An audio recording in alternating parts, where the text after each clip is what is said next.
एक वर्षमै 333% कमाई वृद्धि। कल्पना गर्नुस् त यो कुन कम्पनी होला? तपाईलाई लाग्दो हो यो कमाई कुनै मल्टिनेसनल अथवा कुनै आइटी कम्पनीको होला। हुन पनि बजार अहिले यिनैको छ। तर म भनौँ यो असाधारण वृद्धि हो नेपाली सरकारी कम्पनीको। त्यो पनि यस्तो कम्पनी जसलाई कुनै समय अत्याधिक घाटामा गएकाले बन्द गर्नुको विकल्प छैन भनिन्थ्यो, अर्थात् सिंहदरबार वैद्यखानाको। आर्थिक वर्ष 2081-82 वैद्यखानाले 3 करोड आसपासको कारोबार गरेको थियो। अहिले चलिरहेको आर्थिक वर्षमा वैद्यखानाको कमाई 13 करोड आसपास छ। यसमध्ये खुद नाफा 4 देखि 5 करोड हुने अनुमान छ।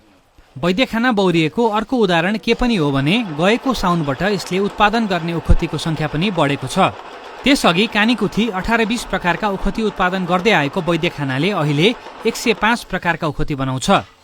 अहिले सरकारले निशुल्क बाँड्दै आएको 35 प्रकारका ओखती मध्ये 32 वटा यसैको उत्पादन हो।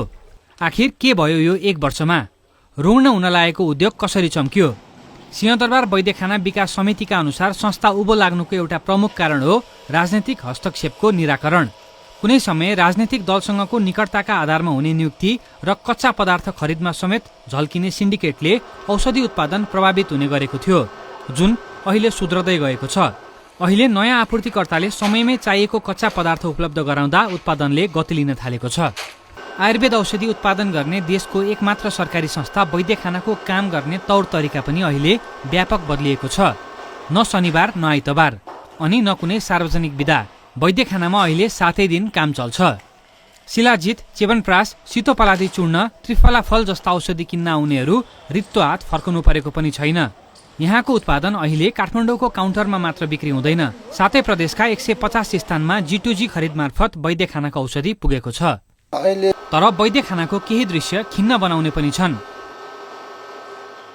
यस्ता पुराना उपकरण अनि प्रविधिको युगमा पनि हातैले प्याकेजिङदेखि लेबलिङ गर्ने दृश्यले वैद्यखानाको प्रगतिलाई गिज्याइरहेका छन्। यद्यपि मृत्युशय्याबाट बौरिएको संस्थालाई सरकारले पनि थोरै टेको लगाइदिने हो भने पहिले चाहिँ अन्तर्राष्ट्रिय स्तरमै प्रतिस्पर्धा गर्ने उद्योग बन्न सक्ने वैद्यखाना विकास समितिको दाबी छ।